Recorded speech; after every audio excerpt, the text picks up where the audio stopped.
नमस्कार दोस्तों, मैं हूं कीर्ति और मेरे चैनल आओ चले पर आप सभी का स्वागत है। तो प्रस्तुत करते हैं दृष्टिकोण पुस्तक, जो कि जेफ किलर जी ने लिखी है। इसका चैप्टर नंबर 12। अगर आपने इससे पहले के चैप्टर्स नहीं सुने हैं तो प्लीज़ चैनल पर ज़रूर विज़िट करें और उन्हें सुनिए। आपकी ज़िंदगी में बहुत सारा बदलाव आएगा। और आज का टॉपिक है स्वयं का नेटवर्क बनाएं। तो शुरू करते हैं। जिग जिगलर के अनुसार आपका सपना पूरा हो सकता है अगर आप दूसरे लोगों के सपने साकार करने में उनकी मदद करते हैं।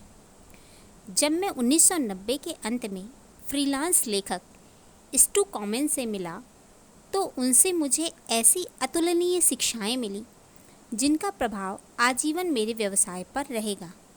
आइए मैं आपको बताता हूँ कि मेरे जीवन में क्या बदलाव आया।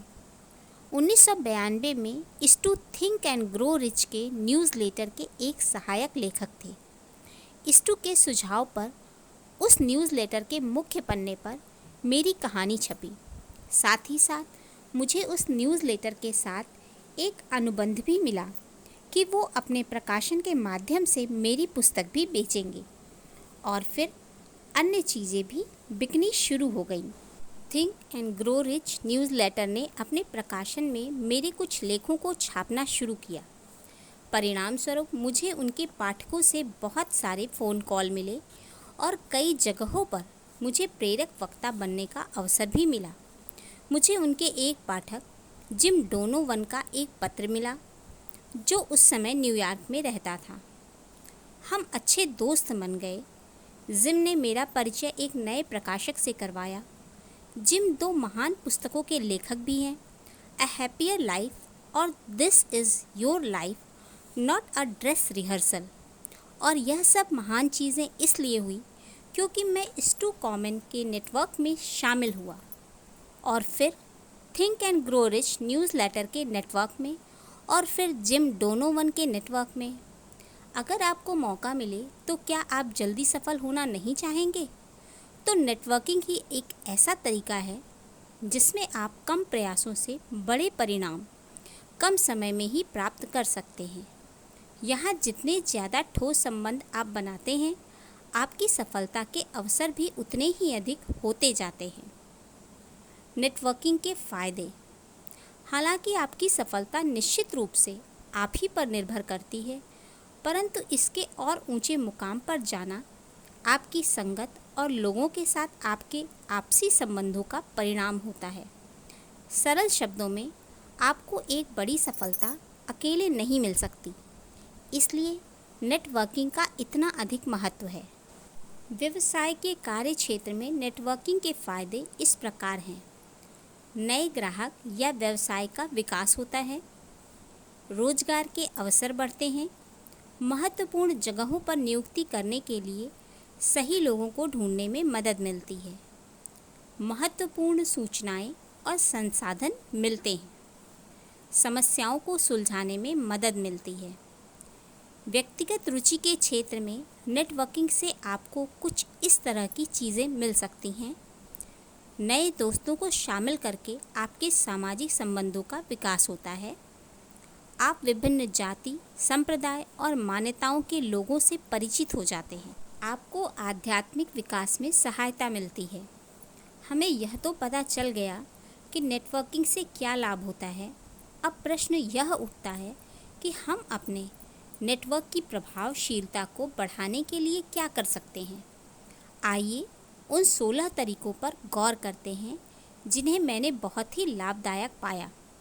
चीज़ों को साधारण बनाने के लिए मैंने उनको 4 वर्गों में बांटा है। पहला, सकारात्मक प्रयास, दूसरा संदर्भ, तीसरा संपर्क और चौथा पुनः संपर्क। सकारात्मक प्रयास। पहला, एक विजेता की सी सोच रखिए। जब नेटवर्किंग की बात आती है तो सकारात्मक सोच ही सब कुछ होती है। अगर आप सकारात्मक और उत्साहित हैं तो लोग आपके साथ समय व्यतीत करना पसंद करेंगे। अगर आप उदास और नकारात्मक हैं तो लोग आपसे कतराएंगे और अपने दोस्तों और साथियों का आपको संदर्भ देने में भी हिचकिचाएंगे। दूसरा, समूहों और संगठनों में सक्रियता से भाग लीजिए। प्रभावशाली नेटवर्क और संबंध बनाना ऋण का भुगतान करने से भी ज़्यादा कठिन होता है।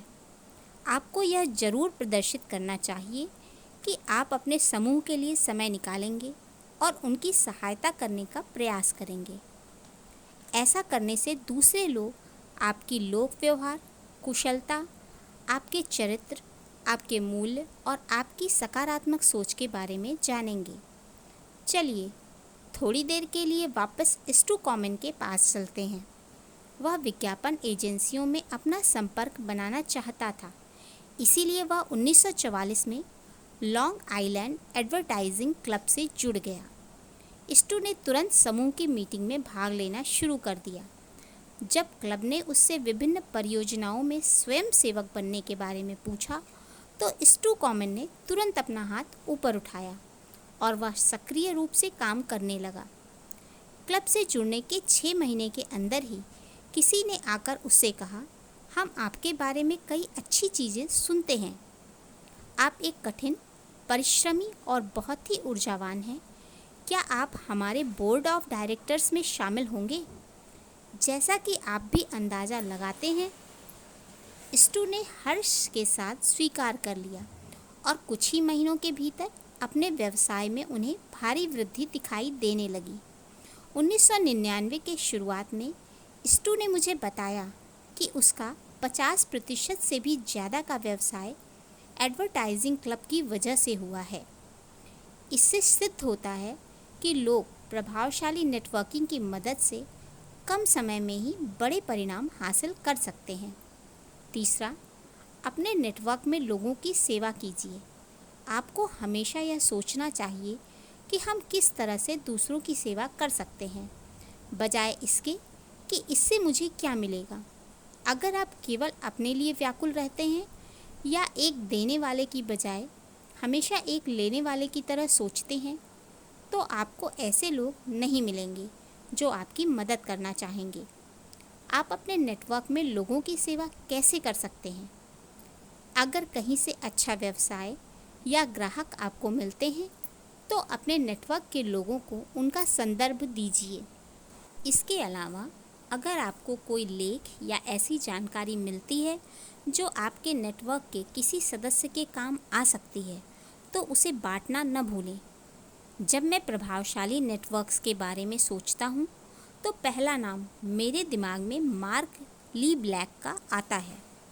मार्क अपना प्रस्तुतिकरण उन बिजनेस मालिकों को देते हैं जो अपना व्यवसाय बढ़ाना चाहते हैं और उन सेल्स के लोगों को जो अपने उत्पाद और सेवाएं और ज़्यादा बेचना चाहते हैं। मैंने बहुत लोगों को मार्क का संदर्भ दिया। क्यों? वह एक बुद्धिमान, सेवा भाव रखने वाले व्यक्ति हैं और उन्होंने हमेशा आगे बढ़कर मुझे उत्साहित किया और मेरे व्यवसाय को बढ़ाने में मेरी मदद की।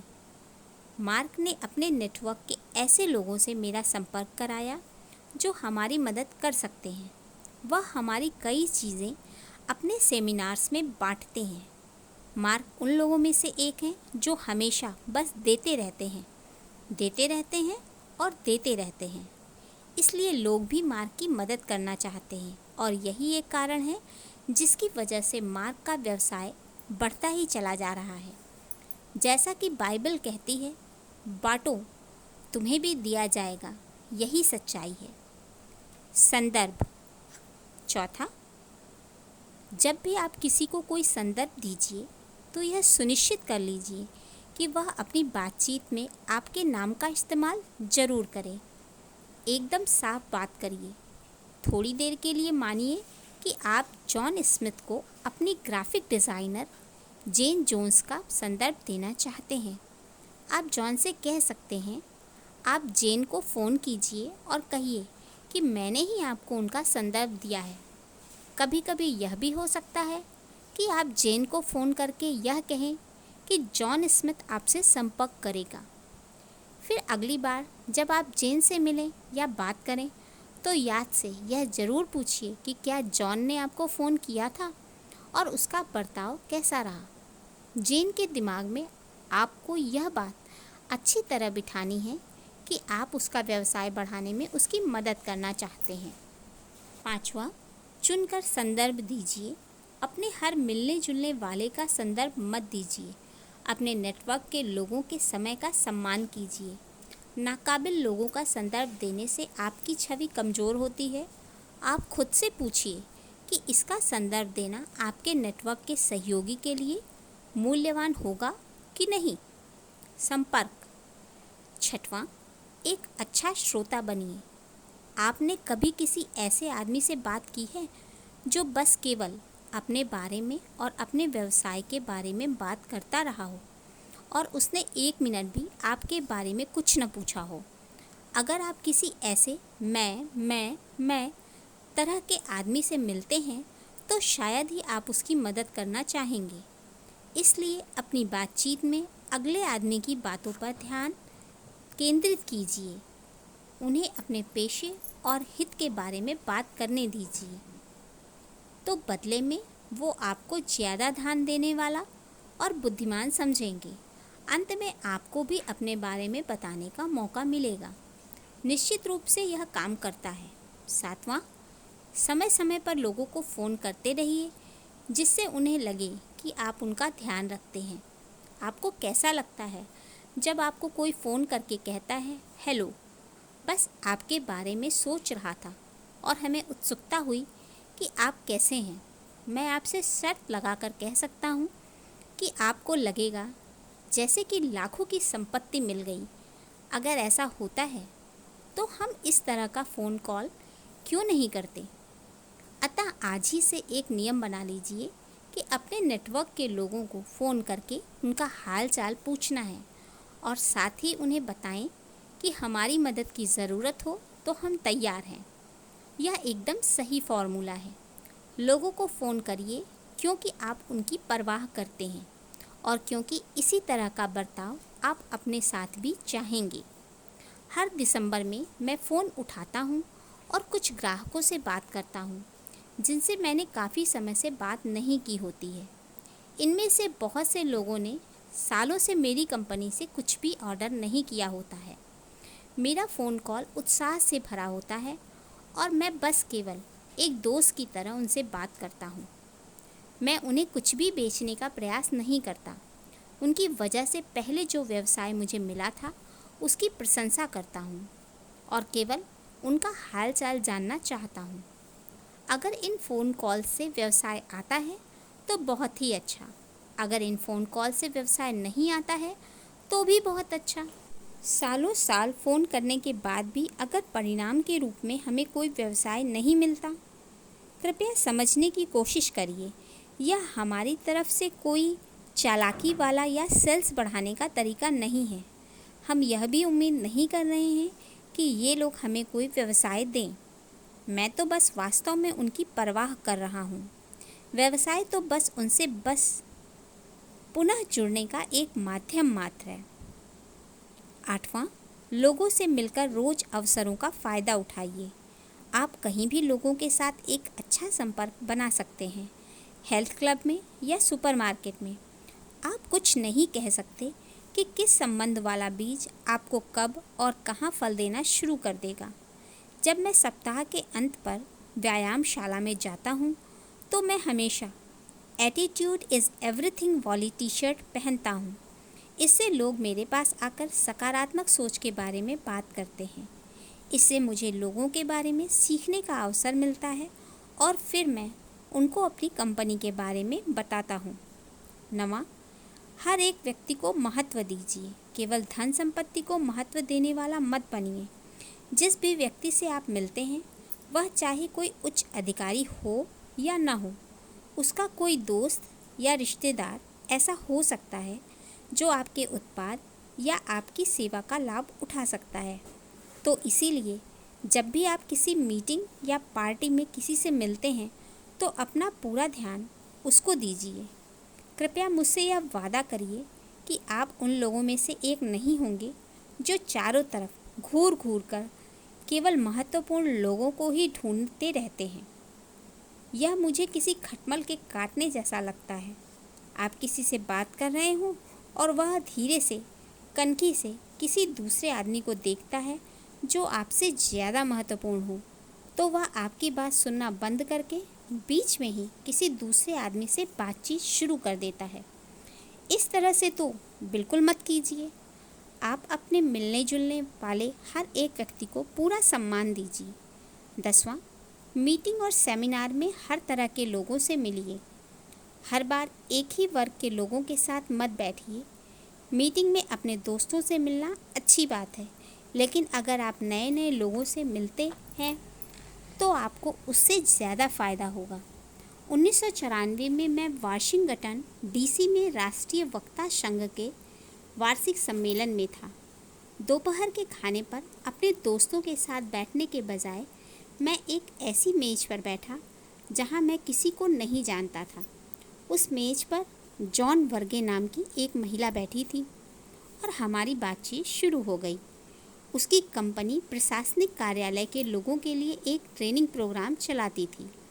थोड़ी देर बाद पता चला कि जॉन भी एटीट्यूड विषय में बहुत ज़्यादा विश्वास करती थी और वह आज करीब 15 सालों के बाद भी हमारे एटीट्यूड इज़ एवरीथिंग के कोट वाले पिन का ऑर्डर करती हैं और उसे अपने ट्रेनिंग प्रोग्रामों में वितरित करती हैं।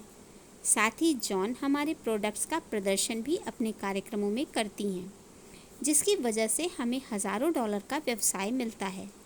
आज जॉन हमारी एक अच्छी दोस्त बन चुकी हैं। मैं निश्चित रूप से बहुत खुश हूँ कि उस दिन मैं दोस्तों के साथ नहीं बैठा, नहीं तो मैं एक बहुत बड़ा अवसर खो देता। 11वां, अपने आराम के दायरे से बाहर जाने के लिए तैयार रहिए। उदाहरण के लिए, अगर आपको कुछ जानने के लिए किसी को अपना परिचय देना हो तो दे दीजिए। आपको हिचकिचाहट हो सकती है, यह सोचकर कि वह तो बहुत ही महत्वपूर्ण आदमी है या बहुत ही व्यस्त है। अगर ऐसा करने में आपको कुछ घबराहट होती है, तब भी आप हिम्मत करके आगे बढ़िए और उससे संपर्क करिए।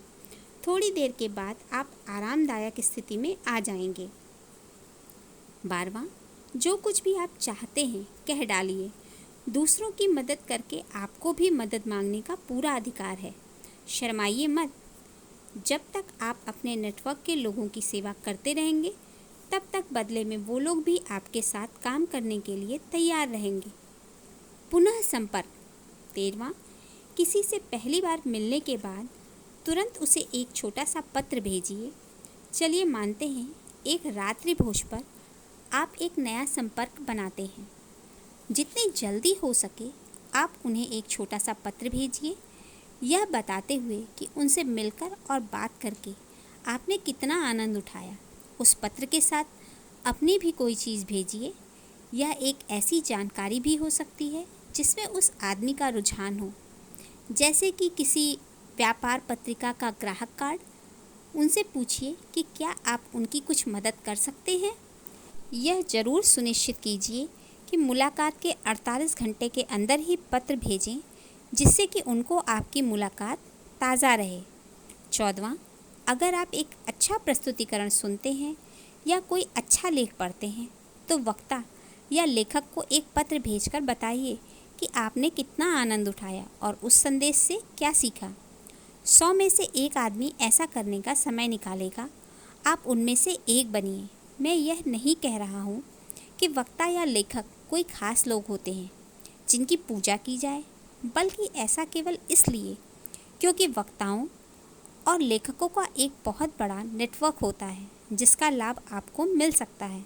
15वां, जब भी आपको कोई संदर्भ मिले या सहायता भरे हाथों से लिखी कोई चीज़, तो हमेशा पत्र भेजकर उसका धन्यवाद दीजिए या फ़ोन करके अपनी तरफ से प्रशंसा व्यक्त कीजिए। अगर आप और ज़्यादा संदर्भ और लाभदायक सूचना चाहते हैं तो मेरे इस सुझाव का अनुकरण कीजिए। अगर आप ऐसा नहीं करते हैं तो भविष्य में आपको ज़्यादा सहायता भी नहीं मिलेगी। 16वां, बधाई का कार्ड और पत्र भेजिए। अगर आपके नेटवर्क में कोई व्यक्ति एक पदोन्नति या पुरस्कार पाता है या किसी दूसरे अवसर पर खुशियाँ मनाता है, उदाहरण के लिए एक शादी या बच्चे का जन्मदिन हो, तो उसे शुभकामना पत्र जरूर लिखिए। हर किसी को अपनी खुशामद अच्छी लगती है, यद्यपि बहुत कम लोग ही यह सब करने का समय निकालते हैं, परंतु इस तरह की सोच ही आपको अन्य लोगों से अलग करती है। किसी परिवार के सदस्य की मृत्यु पर शोक पत्र भेजना भी प्रशंसनीय है। अपना नेटवर्क बनाना। ऊपर दिए गए नेटवर्किंग सुझाव एक आइसबर्ग बनाने के कुछ नुस्खे मात्र हैं। आपको अपनी जानकारी में भी नयापन लाना चाहिए। कैसे? लाइब्रेरी या किताब की दुकान पर जाकर नेटवर्किंग से संबंधित कुछ अच्छी किताबें पढ़कर और दूसरे लोगों को देखकर कि कैसे वे लोग नए विचारों को अपनाते हैं। याद रखिए, बड़ा नेटवर्क बनाने में समय लगता है और इसके परिणाम तुरंत सामने नहीं दिखाई पड़ते। इसलिए धैर्य रखिए, संबंधों की एक मजबूत नींव बनाइए और लगातार उन्हें बढ़ाते और मजबूत करते रहिए। इसके पहले कि उन संबंधों के बड़े पुरस्कार मिलने शुरू हों, आपको इस दिशा में काफ़ी प्रयास डालने होंगे। तो धन्यवाद दोस्तों, ये था चैप्टर नंबर 12। और आपको कैसा लगा? अगर पसंद आया तो please like, share and subscribe to my channel. और साथ ही अगर आप नए हैं तो चैनल को सब्सक्राइब करने के साथ साथ बेल आइकन दबाना मत भूलिएगा, ताकि आपको मेरे नए वीडियो की नोटिफिकेशन मिलती रहे। तो धन्यवाद दोस्तों, मिलते हैं अगले वीडियो में।